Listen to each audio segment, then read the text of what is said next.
तो मेरे भाइयों, इंडिया की तीसरी सबसे बड़ी कंपनी वोडाफोन आइडिया को सुप्रीम कोर्ट ने बहुत बड़ा झटका दे दिया है। आप सबको पता ही है कि कुछ ही दिन पहले ही वीआई ने सुप्रीम कोर्ट का दरवाजा खटखटाया था।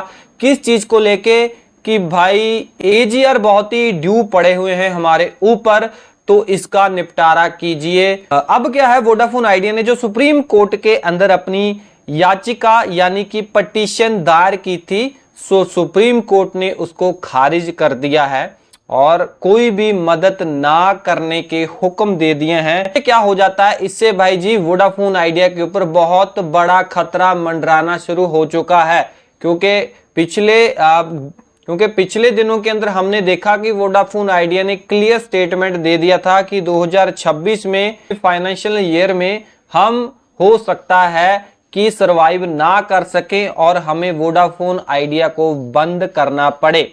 बट इस वीडियो के अंदर सारा कुछ बता दूंगा कि वोडाफोन आइडिया क्या सच में बंद हो सकता है, क्या वोडाफोन आइडिया की गवर्नमेंट कुछ मदद कर सकती है, बैंक वगैरह मदद कर सकती है, और कितना कर्जा एजीआर ड्यू इनके ऊपर पड़े हुए हैं, अभी भी सारा कुछ बता के जाऊंगा। और सबसे बड़ी बात है, क्या गवर्नमेंट वीआई को बीएसएनएल के अंदर तो नहीं मर्ज कर लेगी। अगर आप सारा कुछ जानना चाहते हो, वीडियो को पूरा देखना। वोडाफोन आइडिया ने सुप्रीम कोर्ट को यह बोला था कि हमें 5 अरब डॉलर यानी कि 41,000 करोड़ रुपए जो हमारे ऊपर ब्याज लगा है या फिर जुर्माना लगा हुआ है, प्लीज हम गुजारिश करते हैं कि इसको माफ कर दिया जाए। तो टाइम्स ऑफ इंडिया की रिपोर्ट के मुताबिक मैं आपको बताना चाहूंगा कि वीआई पर कुल एजीआर का क्या सिस्टम है। एजीआर के अंदर काफी सारी चीजें आ जाती हैं, जैसे कि वीआई ने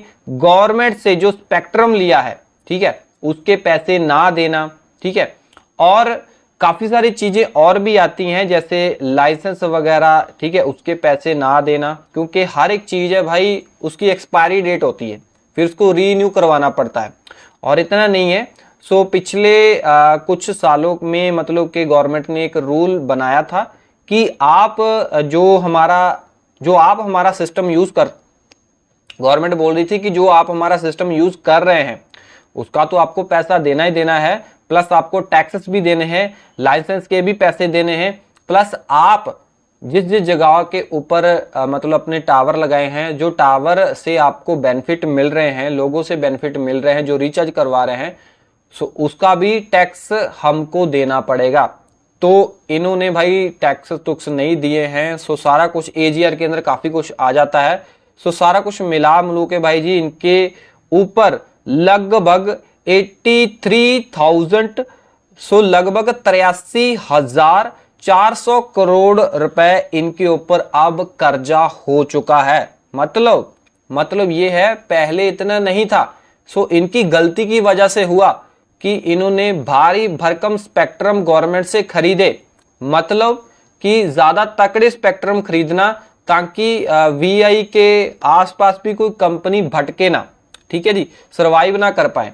तो वीआई ने खुद से ही अपने लिए गड्ढा खोदा है और जो इन्होंने स्पेक्ट्रम खरीदे हैं और गवर्नमेंट से उनके पैसे ना देने, और मतलब पैसे तो इन्होंने नहीं दिए, बट पैसे ना देने की वजह से इनके जो पैसों के ऊपर जो है वो जुर्माना लगा है, जुर्माना के ऊपर जुर्माना लगा है और बहुत सारी पेनल्टी लगी है। जैसे कि असली इनका एजीआर था ड्यू के ऊपर, वो था 12,797 करोड़, बट इसके ऊपर ब्याज लगा और 28,294 करोड़ ब्याज लगा है, और इसके अलावा 6,012 करोड़ का और जुर्माना लगा है। यही नहीं, कंपनी के ऊपर 11,150 करोड़ रुपए जुर्माने पर भी ब्याज भी बाकी है। मतलब कि ये सारे जुर्माना, ब्याज, जुर्माने के ऊपर जुर्माना लग लग के भाई 83,400 करोड़ रुपए अब भाई साहब वीआई को देने हैं, जो एजीआर ड्यू है।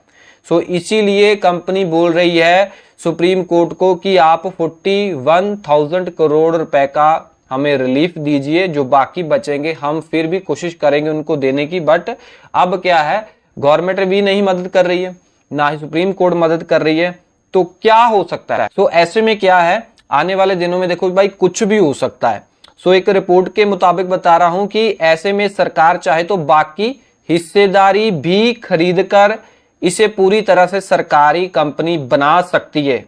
बनाएगी नहीं, ये कंफर्म नहीं है, बना सकती है, ऐसा भाई रिपोर्ट के मुताबिक बताया जा रहा है। और इस हिसाब से सरकार शायद वीआई को बीएसएनएल में मिला सकती है। इससे इसमें बीएसएनएल का नेटवर्क और जो कस्टमर है दोनों बढ़ सकेंगे। इसके बाद बीएसएनएल भारत की तीसरी सबसे बड़ी टेलीकॉम कंपनी बन सकती है। तो देखो भाई, अगर गवर्नमेंट ऐसा करती है, मतलब वीआई को बीएसएनएल के अंदर लेके चली जाती है, तो फिर क्या है, जो बीएसएनएल को भाई कहीं पे 4G नहीं मिल रहा है, 5G की बात तो दूर की है, तो इनको वो टेंशन फिर खत्म हो जाएगी। और फिर क्या है, ये जियो एंड एयरटेल से मुकाबला करने वाले बन जाएंगे बीएसएनएल वाले। अब भाई मुकाबला कहीं पे भी नहीं, अब भाई बीएसएनएल एयरटेल और जियो से मुकाबला नहीं कर पा रहे हैं, क्योंकि एयरटेल एंड जियो बहुत ही ऊपर जा चुके हैं कंपेयर टू बीएसएनएल। तो हो सकता है, अगर गवर्नमेंट चाहे तो सारा कुछ हो सकता है। बट मैं आपको बता देना चाहता हूं, अगर ऐसा हो गया, मान लो गवर्नमेंट ने भी वीआई की मदद नहीं की, तो 2026 फाइनेंशियल ईयर के अंदर वीआई को अपने जो सारा सिस्टम है उसको बंद करना पड़ेगा। तो ये पहली बार नहीं होगा, इससे पहले भी काफी सारी कंपनियां डूब गई एजीआर की वजह से, जैसे कि टाटा डोकोमो, एयरसेल। इन कंपनी ये कंपनियां भी भाई डूब गई। अब अगर यार देखो, अगर वो कंपनियां डूब सकती हैं भाई, तो वोडाफोन आइडिया भी डूब सकती है। मतलब अपना जो है इंडिया में जो सारा तामाजामा है वो बंद कर सकती हैं। ऐसा हो जाता है कि वीआई बंद हो जाती है, तो भाई साहब हम सब कस्टमरों का दिवाला निकलने वाला है। मैं आपको 100% ये कन्फर्म बोल रहा हूं कि हम सबका दिवाला निकलने वाला है। बटुए जो हमारे हैं वो खाली होने वाले हैं। बटुए खाली होने का मतलब ये है कि भाई इन्होंने अपनी मर्जी से, इनकी मोनोपोली चलने वाली है दोनों कंपनियों की। आप सबको पता ही है कि जैसे एयरटेल कोई प्लान महंगा करता है तो जियो भी कर देता है, अगर जियो करता है एयरटेल भी कर देता है। तो ये भाई बहन ही है एक किस्म के, बाहर से ये अलग अलग है, अंदर से दोनों सेम है। टावर इनके देख लो भाई, एक टावर खड़ा होता है उसमें एयरटेल का भी होता है, उसमें जियो का भी होता है, ठीक है जी। बट सिम अलग अलग है, नाम की अलग अलग है, अंदर से एक ही है। तो भाई साहब, अगर वोडाफोन आइडिया चली जाएगी, कस्टमरों का बहुत दिवाला निकलेगा। अपनी मर्जी से ये प्लान इंक्रीज कर देंगे, हम कुछ कर भी नहीं सकते, गवर्नमेंट भी नहीं कुछ कर सकती। तो भाई साहब, बहुत ही आने वाला जो साल है 2026 वोडाफोन आइडिया के लिए खतरनाक तो होगा ही होगा, आम ग्राहकों के लिए भी खतरनाक हो सकता है। क्योंकि भाई साहब, अगर वीआई चली जाती है तो आप सोच नहीं सकते हो भाई, सारा कुछ महंगा हो जाएगा, रिचार्ज वगैरह सारा कुछ महंगे होने वाले हैं। भाई आपको अगर वीडियो अच्छी लगी तो लाइक कर सकते हो। ऐसी इन्फॉर्मेशन आपके अपने यूट्यूब चैनल पत्री भाई के ऊपर आती रहेंगी, सब्सक्राइब कर सकते हो। मैं मिलता हूं आपको अगले वीडियो में। टेल देन मैं ग्रेट डे ऑल उसकी स्माइलिंग। जय हिंद।